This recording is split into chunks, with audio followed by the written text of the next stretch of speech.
If your symptoms have gotten better, then we would just perform it as an exercise and go 20 repetitions of hip extension, medial hip rotation, and just reset after each repetition.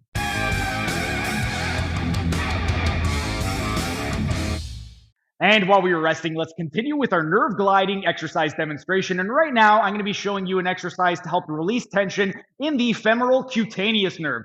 A few days ago, I ended up showing you how to administer the anterior femoral cutaneous nerve tension test. And right now, we are going to be taking that test and turning it into a nerve gliding exercise. There are a couple of different components to this one. What we want to do, though, is start in a prone position, meaning we're going to be laying down on our stomach. And then from here, what we would want to do is maintaining just a neutral knee, neutral ankle. We want to take the hip into extension, and we're going to do 3 to 5 repetitions, and then ask yourself, if your symptoms have been reproduced, are your symptoms getting better, worse, or staying the same? If your symptoms have gotten worse or stayed the same, stop immediately. There is no need to continue the exercise. We don't want to exacerbate your symptoms. However, if your symptoms have gotten better, we can go ahead and continue with the exercise, and we are going to perform 20 repetitions of hip extension. Let's say you've done the hip extension and you haven't noticed a reproduction of your symptoms. What we would do is build tension on the nerve by adding a component of medial rotation.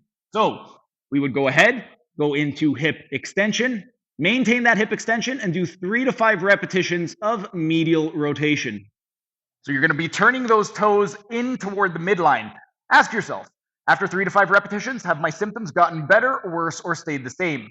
If your symptoms have gotten worse or stayed the same, stop immediately. There is no need to continue the exercise. We don't want to exacerbate your symptoms. However, if your symptoms have gotten better, we are going to continue with the exercise and you are going to perform 20 repetitions. So we're going to maintain that hip and extension and then just rotate the thigh inward. 1, 2, and we're going to do 20 total repetitions.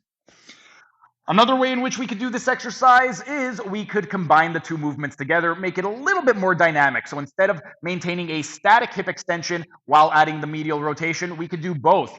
So in this case, what we would do is we would go hip extension, medial rotation, come back, extension, hip rotation. And then after 3 to 5 repetitions, ask yourself, have my symptoms gotten better, worse, or stayed the same? If they have gotten worse or stayed the same, stop immediately. There is no need to continue the test. However, if your symptoms have gotten better, then we would just perform it as an exercise and go 20 repetitions of hip extension, medial hip rotation, and just reset after each repetition. And that is how we would take the anterior femoral cutaneous tension test and turn it into a nerve gliding exercise to help release tension on the anterior femoral cutaneous nerve. During the next rest period, I'm going to be showing you another nerve gliding exercise to help with tension in the genitofemoral nerve. But for right now, our rest period is up. It is time for set number 6. That was just a tiny taste of what can be found in my members only section. If you enjoyed it, become a member for only $5 a month to get access to hundreds of member only videos.